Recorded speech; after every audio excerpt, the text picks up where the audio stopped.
R-Truth recently announced via Twitter that he was released from WWE. Shortly after, Carlito announced that he will not be re-signing and he will be leaving WWE in a couple weeks. Now, I understand that WWE is going through a boom period right now, but there's a lot of issues that we can talk about regarding the WWE and regarding their status as of 2025. How's it going, y'all? Welcome to my channel. It's been a minute since I uploaded any video regarding wrestling. I've been doing gaming. I've been doing, cool little cheap streams, but it's about time that I got into my bag. You know what I'm saying? So I really appreciate the love and support. Y'all shown a lot of love and support to my NXT Vengeance Day vlog. If y'all haven't seen it yet, I'll put the link up somewhere for you to see if it's up here or in the description. I will make sure that gets out to y'all. And with that said, I'm X King Ed, and it's time to talk about what's happening to the WWE that I love. What was the reason, Triple H? As I open this video, R-Truth and Carlito will both be gone for the WWE within a couple of weeks. R-Truth is already gone. And that really made me upset because specifically for R-Truth, how in the world in any universe where you were in the main event match versus John Cena on his retirement tour nonetheless, and this was 2 weeks ago at Saturday night's main event, and then you release him. He was a top merch seller. He was funny. He connected with the audience. He knew how to entertain us. And it's really frustrating. Same with Carlito, because I really feel like Carlito, ever since he returned to the WWE and he joined the Judgment Day, he's been an essential part for the Judgment Day and their success because he's just that cool. No pun intended. But that's just scratching the tip of the iceberg with all of the problems going on with WWE. And there has been plenty of issues since WrestleMania 41. What are those issues? There's too many ads and commercials on my TV screen. There's way too many. Why? Goodness. Let me calm down. Whenever I rewatch pay-per-views or premium live events, I shall say, I tend to notice that the times or the premium live events be like 2 hours, 2.5 hours at longest. Every single match has at least like 5 commercials. It gets very overwhelming. Like, not only the commercials that we see on TV, but even for the people that's in person, they see they watch a Monday Night Raw and then they see the ring surrounded with ads, surrounded by Clash of Clans. You think I tuned in to WWE to be told to go play Clash of Clans and defeat Overlord Rhodes? Be so for real, WWE. Why am I seeing dude wipes in Fortnite in the middle of my ring? I'm watching 2 wrestlers having a blood feud right now, having the most intense beef since known to mankind. And I'm so busy looking at dude wipes or Clash of Clans or whatever, or Doom or Cinnamon Toast Crunch. It gets ridiculous. And we already have the Prime Hydration Station, they call it, right next to the commentators. So it's like, WWE, y'all have plenty of sponsorships to go around, but y'all don't need to be plastering every single sponsorship in our face. We don't need to do that.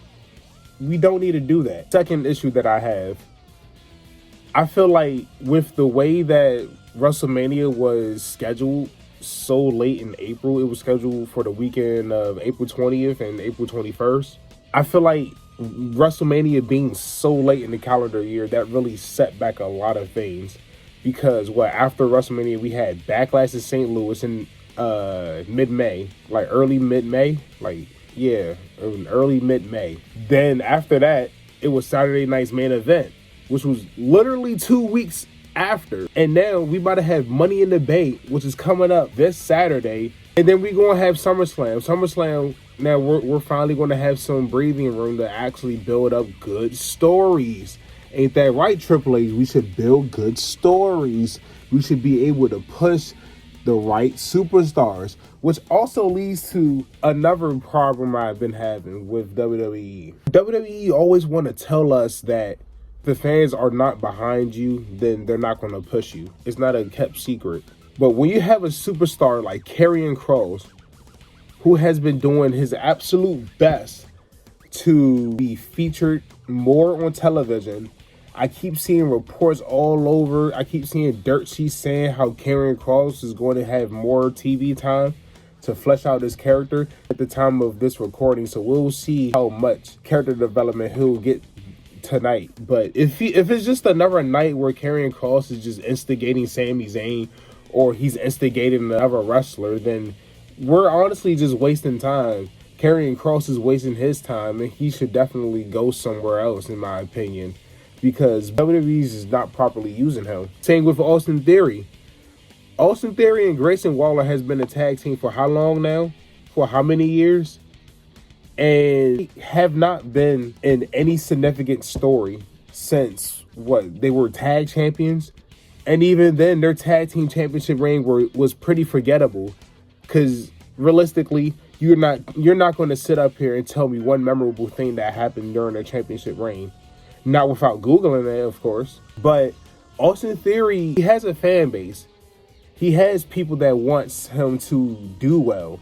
Why are the WWE writers, and why is WWE not seeing this? I don't know. I don't know who's responsible for booking these shows, but come on, Austin Theory, we need to get Austin Theory back on track. Like, the name Austin Theory once held weight before. This man, before Vince McMahon left WWE, he was positioned to be the future of the WWE. He was already a two-time United States champion. Former tag champion as well. Poses amazing in-ring skills and ability. He's entertaining. He can be entertaining when given that spotlight. What are we doing? And then here we are in 2025, and we're still stuck in the bloodline vortex. We're still having bloodline drama. Roman Reigns is not even in the bloodline anymore.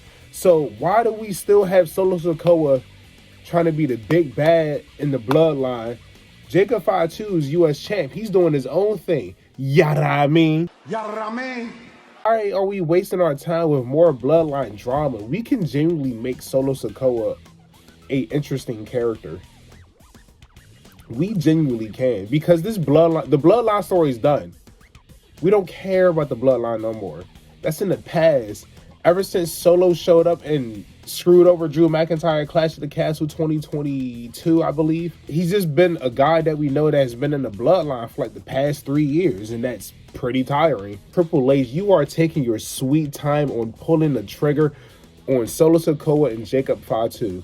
I don't know if they trying to make that a SummerSlam match. That would be a banger match if you have it on SummerSlam for the U.S. title. I'm all for it. But we got to make sure that we do things the right way. And as of lately, I honestly feel like that WWE haven't been doing a good enough job.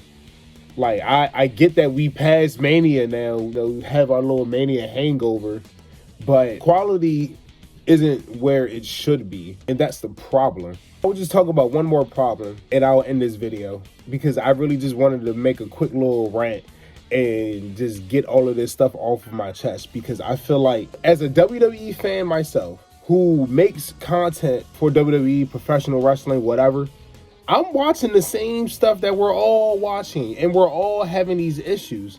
And any issue that you have, leave it in the comments so we can talk about it. Because at this point, WWE is like, we're pulling up the SummerSlam now. And SummerSlam is on the weekend before my birthday. So I would love to enjoy SummerSlam. I would love to see stories actually be built properly. I would love to see Naomi and Jade Cargill actually fight in the ring for once. Let them fight. Let them have a match. Like, what are we doing? Like, genuinely, what are we doing? I've also been hearing that there's a lot of rumors. I'm not sure if it's been confirmed, but the fact that WWE is even thinking about having back-to-back WrestleManias in Vegas. We were just there for WrestleMania 41. Why do y'all want to go back? And I'll tell you why. There's one word, 5 letters, that explains why WWE want to go back to Vegas. and that's money. They're money hungry. It's a damn shame because people like me who love wrestling, I want to be able to go out and enjoy the WWE experience in person as much as I can. I wasn't able to do it when I was a kid because I ain't had no money. Now I got money. I want to be able to enjoy WWE.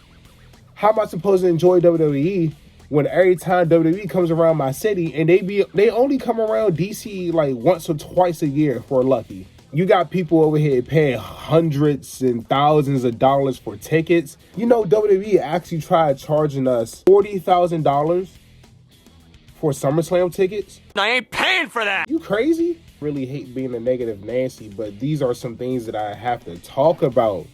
You know, there's certain superstars. I get it. Not every superstar is going to be getting pushed. Not every superstar can be featured live on TV.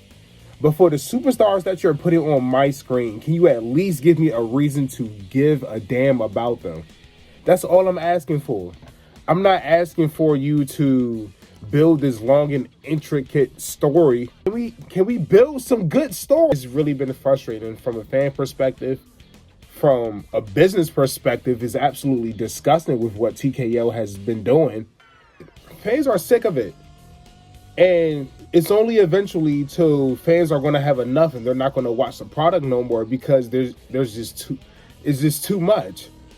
It's too much. There's all these different streaming services where I got to go watch SmackDown, Raw, all the pay-per-views to a point, and WWE is quickly approaching one of their big four pay-per-views in SummerSlam, and Money in the Bank is coming up as well. I think that's enough of yapping. My head hurts. My head is throbbing. If you agree or disagree with anything that I said, please let me know in the comments. What do you think WWE is not doing right? Like, what superstar do you want WWE to push more? WWE is stacked. They have a stacked roster, even though they keep releasing great talent.